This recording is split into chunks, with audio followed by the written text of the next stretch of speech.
We hate to say it, but if Jon and Cersei could just put all their difference behind them, they might actually make a good team when it comes to fighting the Night King.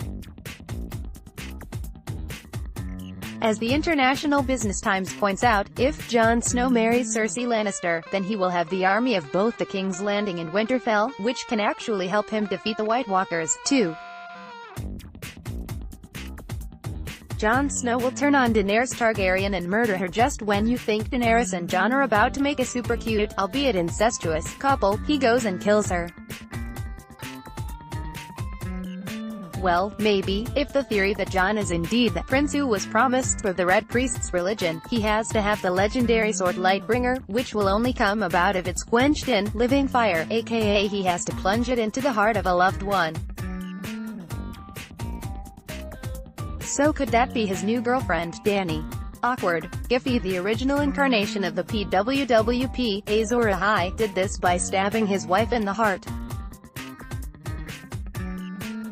And she let him too. Crazy, right? 3. Is Bran Stark really the Night King? One of the biggest Game of Thrones theories out there is the one about Bran Stark being the Night King. It started to surface during Season 7, then viewers noticed a similarity between the Night King and Bran's fashion choices. So it must be true, right? Giphy, but Bran actor, Isaac Hempstead Wright, isn't so sure that's a possibility. He told Esquire, that theory has really blown up in the last few weeks. I saw someone tweeting pictures of me and the Night King together and were like, yep. That's him. Definitive proof. I was like, we don't look that much alike.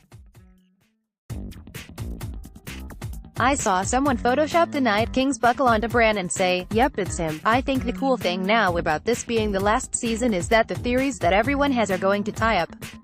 If anyone has had any theory about any of the characters who are still alive will probably get answered now.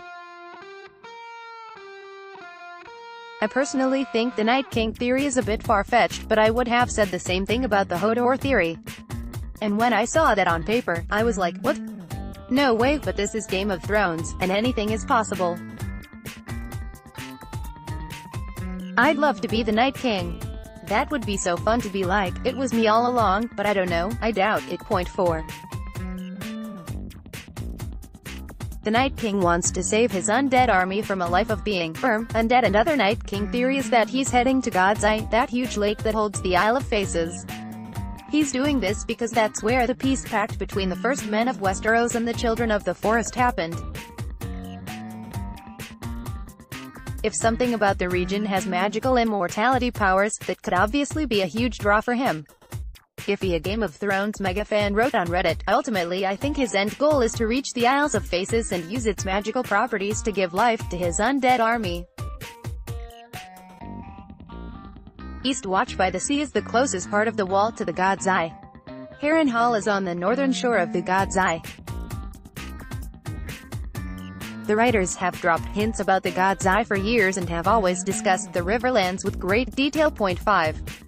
Jaime Lannister will murder his sister, lover Cersei Lannister. Giphy, in the Gut books, Maggie the Frog prophesied that Cersei would be strangled by her little brother. 3. Children, for you.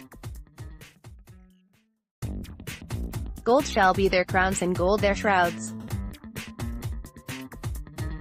And when your tears have drowned you, the Valonqar, High Valyrian, 4. Little brother, shall wrap his hands about your pale white throat and choke the life from you. Everyone assumed this would be Tyrion as he and Cersei don't always see eye to eye. If you think back to Ed Sheeran's cameo, and the song he sang, we reckon it'll be Jaime doing the choking. Ed's song was called Hands of Gold, which tells the story of a man filled with shame and bliss for his lover, which would make sense, what with all the incest in that. And guess who has a golden hand? That's right, Jaime. 6. Euron Greyjoy is the father of Cersei Lannister's unborn baby. Giphy, something funky is definitely going on between Euron and Cersei, much to the dismay of Jaime. But could that stretch to the pair making sweet, sweet love? We all assumed that Cersei's unborn baby is Jaime's, but now we're not so sure. Here's why. Euron and Cersei came up with a plan to betray Jon and Daenerys without telling Jaime, which makes us wonder what else they're up to behind his back. Then there's the fact that Cersei seemed totally fine with Jaime riding north to fight the White Walkers, which doesn't seem like a risk you'd want your baby daddy to take. 7. Varys is a merman. This is a personal favorite theory of mine. A lot of fans believe that Varys is in fact a merman. The books mention merlings on a number of occasions, that it's totally plausible. Plus, according to a Redditor, Varys is always wearing long robes to cover his fish body. Giffy, this would make sense considering his response when Tyrion threatened to have him thrown off a ship. You might be disappointed by the result, plus, it would explain how he was able to travel from Dorne to Daenerys' ship in Marine overnight in the middle of Season 7. Swam like the super speedy merman that he is. 8. Sansa is pregnant with Ramsay Bolton's baby. Giffy, the theory that Sansa is carrying Ramsay's baby is a real bummer. Speaking about the wedding night during her chat with Littlefinger, in which she had a go at him for allowing her to marry that douchebag, she said, "I can still feel it. I don't mean, in my tender heart it still pains me so, I can still feel what he did in my body standing here right now." Fans believe she is referring to a literal baby inside her as opposed to physical damage. At some point, Jon Snow also commented on her new, big coat. So, is that to hide a baby bump? Game of Thrones Season 8 is due for release on Now TV on the 14th of April. Sign up to Now TV now.